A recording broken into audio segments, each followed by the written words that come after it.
4টি যথাযথ পদক্ষেপ নেওয়ার মাধ্যমে অস্টিওপোরোসিসকে অনেকটাই প্রিভেন্ট করা সম্ভব।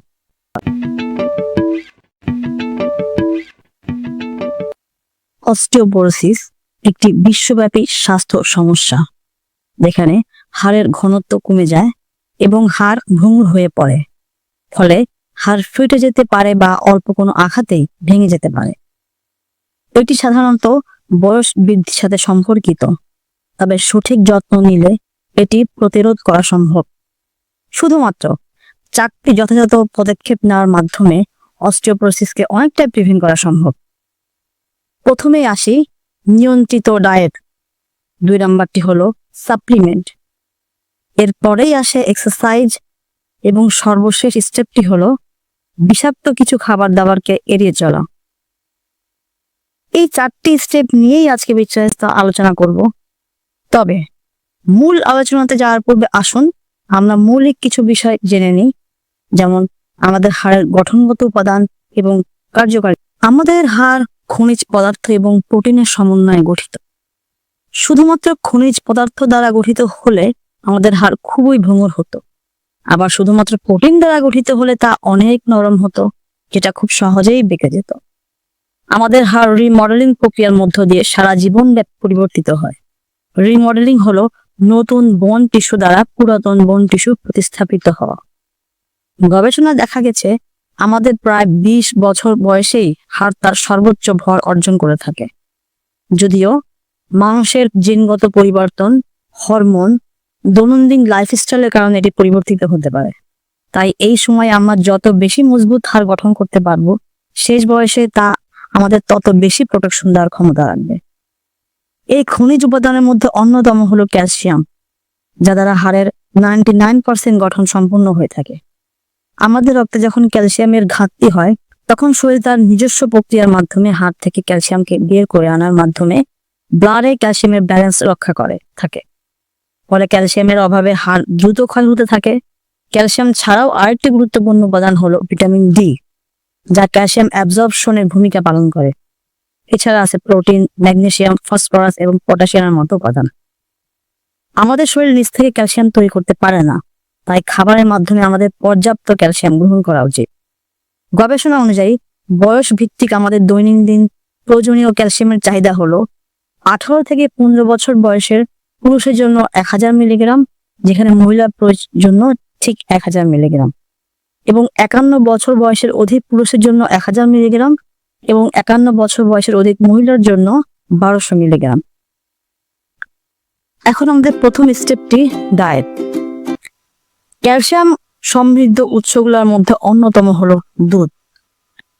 এতে ক্যালসিয়াম, ম্যাগনেসিয়াম, প্রোটিনের খুব ভালো একটা উৎস। এটা ভিটামিন ডি এর একটি ভালো উৎস। যাদের দুধ খেতে বা হজমের সমস্যা হয় তারা খেতে পারেন টক দই। দইয়ের মধ্যে থাকা ল্যাক্টোব্যাসিলাস খাবার হজমে সাহায্য করে। একই সাথে এটি প্রোটিনের একটি ভালো উৎস। চিয়া বীজ ওমেগা 3 ফ্যাটি অ্যাসিড এবং ক্যালসিয়ামের একটি ভালো উৎস। সারা রাত পানিতে ভিজিয়ে রেখে সকালে খালি পেটে খেতে পারেন। শাকসবজির মধ্যে রয়েছে ঢেঁড়স, শালগম, পালং শাক, বাঁধাকপিতেও প্রচুর পরিমাণে ক্যালসিয়াম পাওয়া যায়।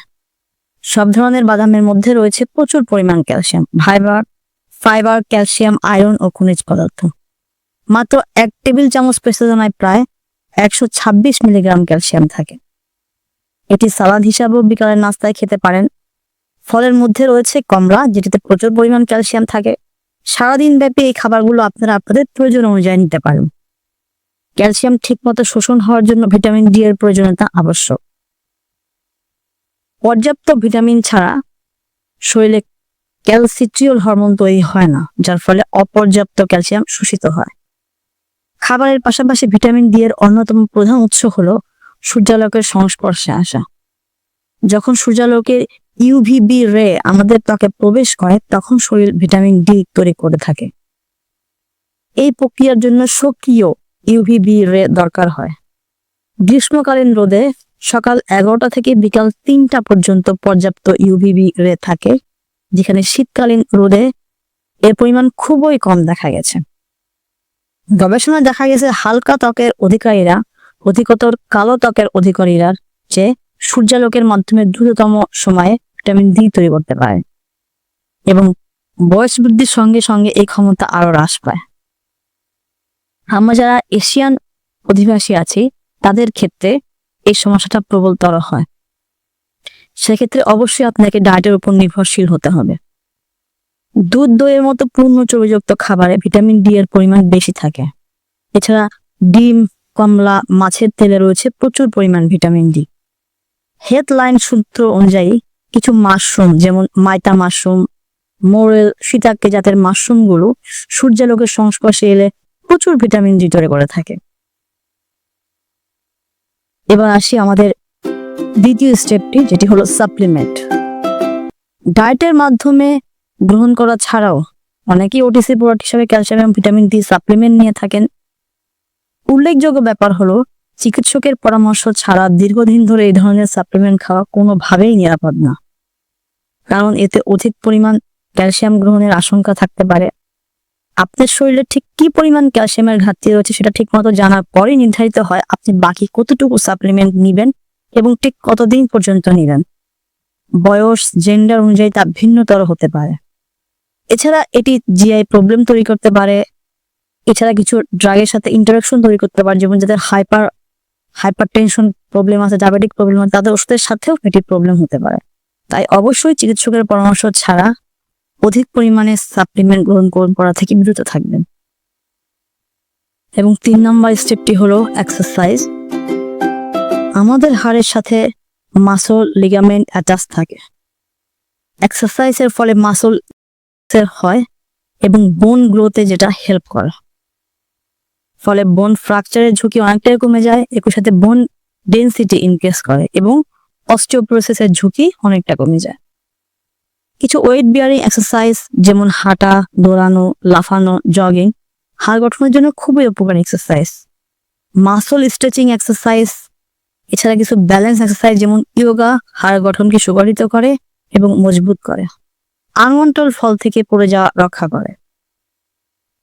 শেষ স্টেপটি হলো অ্যাভয়েডিং।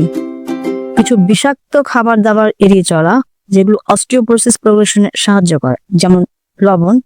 আমরা অনেকেই রান্নার খাবারের বাইরেও আলাদা লবণ খাওয়ার অভ্যাস থাকে। মনে রাখবেন, খাবারে অতিরিক্ত লবণ খাওয়া অবশ্যই যে কোনো ভাবে বাদ দিতে হবে। আপনি যত বেশি লবণ ইনটেক করবেন তত বেশি ক্যালসিয়াম আপনার শরীর থেকে বের হয়ে যাবে। কিছু সফট ড্রিঙ্ক, কার্বোনেটেড ড্রিঙ্ক প্রচুর পরিমাণে ফসফরিক অ্যাসিড কন্টেইন করে, যেটা আমাদের হাড় থেকে ক্যালসিয়ামকে বের করে আনে। এমনকি বেশি পরিমাণ ক্যাফেইন গ্রহণও ক্যালসিয়াম লস এর ঝুঁকি বাড়ায়। আশা করি এই 4টি বিষয়কে মেনে চলার মাধ্যমে অস্টিওপোরোসিস এর ঝুঁকি কিছুটা হলেও কমাতে পারব। সব শেষে একটা কথা না বললেই নয়, মনে রাখতে হবে সুস্থতা আমাদের জন্য আল্লাহর দেওয়া অনেক বড় নিয়ামতের একটি। আমরা যেন নিয়ন্ত্রিত জীবন ব্যবস্থার মাধ্যমে এই নিয়ামত ধরে রাখতে পারি।